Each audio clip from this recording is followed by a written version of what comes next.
हर खंडहर एक कहानी छुपाए बैठा होता है, लेकिन कुछ खंडहर ऐसे भी होते हैं जो किसी का इंतजार करते हैं सदी दर सदी।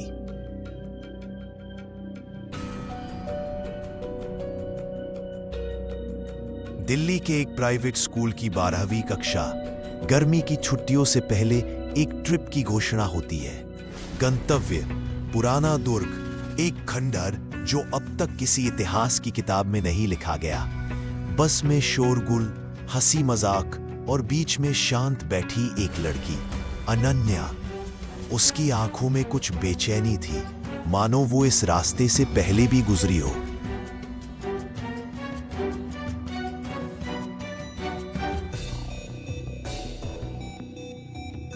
गांव में बस रुकती है। बच्चों को उतरते ही गांव की एक बूढ़ी औरत रोकती है। कांपती उंगलियों से इशारा करते हुए कहती है, उस तरफ मत जाना, वहां कोई सो रहा है, और अगर वो जाग गया तो फिर कोई लौट कर नहीं आता। बच्चे हंसते हैं, लेकिन अनन्या के चेहरे का रंग उड़ जाता है।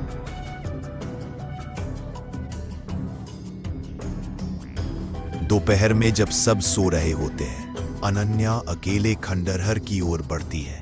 पत्थरों के बीच धूप छणकर आ रही है। हवा एकदम ठहरी हुई।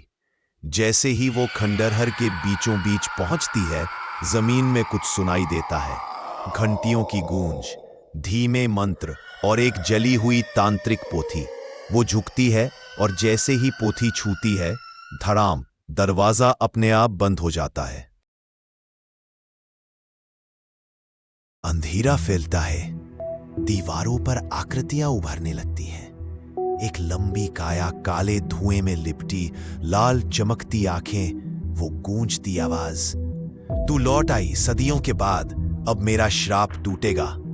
अनन्या डरकर पीछे हटती है, लेकिन उसकी आंखों के सामने पुराने दृश्य उभरते हैं।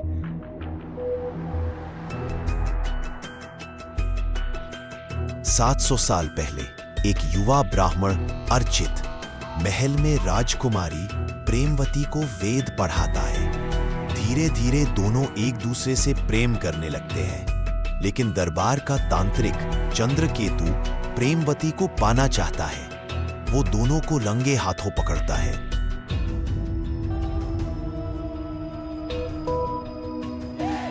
राजा से कहकर अर्चित को मृत्युदंड नहीं, तांत्रिक श्राप दिलवाता है। तेरा प्रेम अब तेरा पिंजरा बनेगा, तुझे अमर करूंगा, लेकिन राक्षस बनाकर। अर्चित को एक यज्ञ कुंड में बांधकर तांत्रिक अनुष्ठान शुरू होता है। चंद्रकेतु मंत्र पढ़ता है, ओम काले यमाय नमः, अर्चितम ब्रह्म राक्षसम कुरु। अग्नि में काले धुएं का विस्फोट होता है और एक दहाड़ के साथ ब्रह्म राक्षस जन्म लेता है, और उसी रात प्रेमवती खुद को जिंदा जला लेती है। चीखते हुए कहती है, अगर अगला जन्म मिला तो तुझे मुक्त करूंगी।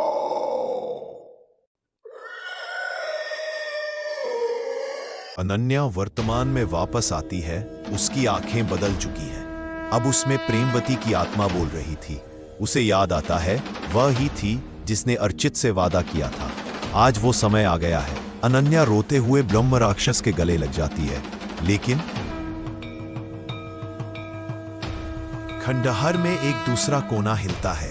काले जाले, सूखी हड्डियां और बीच में बैठा चंद्रकेतु की आत्मा। तू नहीं जीत सकती प्रेमवती, मैं फिर लौट आया हूं, और अब तुझे भी इस खंडहर का हिस्सा बना दूंगा। ब्रह्मराक्षस और चंद्रकेतु आमने सामने। आकाश में बिजली, हवाओं में गरज और जमीन पर मंत्रों की लड़ाई। अनन्या यज्ञशाला में प्रवेश करती है।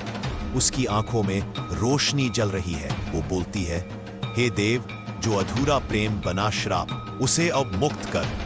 वो त्रिनेत्र यंत्र उठाकर फेंकती है। चंद्रकेतु की आत्मा चीखते हुए भस्म हो जाती है।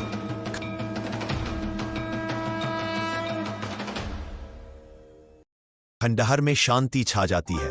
ब्रह्मराक्षस धीरे धीरे मानवीय रूप में लौटता है। अर्चित, उसकी आंखों में प्रेम और अश्रु। वो अनन्या की ओर देखता है, अब मैं मुक्त हूं, तेरा वादा पूरा हुआ प्रेमवती, और फिर वो रोशनी में विलीन हो जाता है। एक नया शहर, नई लाइब्रेरी। अनन्या एक किताब उठाती है। अचानक कोई बोलता है, क्या आप अनन्या हैं? वो मुड़ती है, सामने वही आंखें, वही चेहरा। अर्चित, एक नए जन्म में एक नई शुरुआत।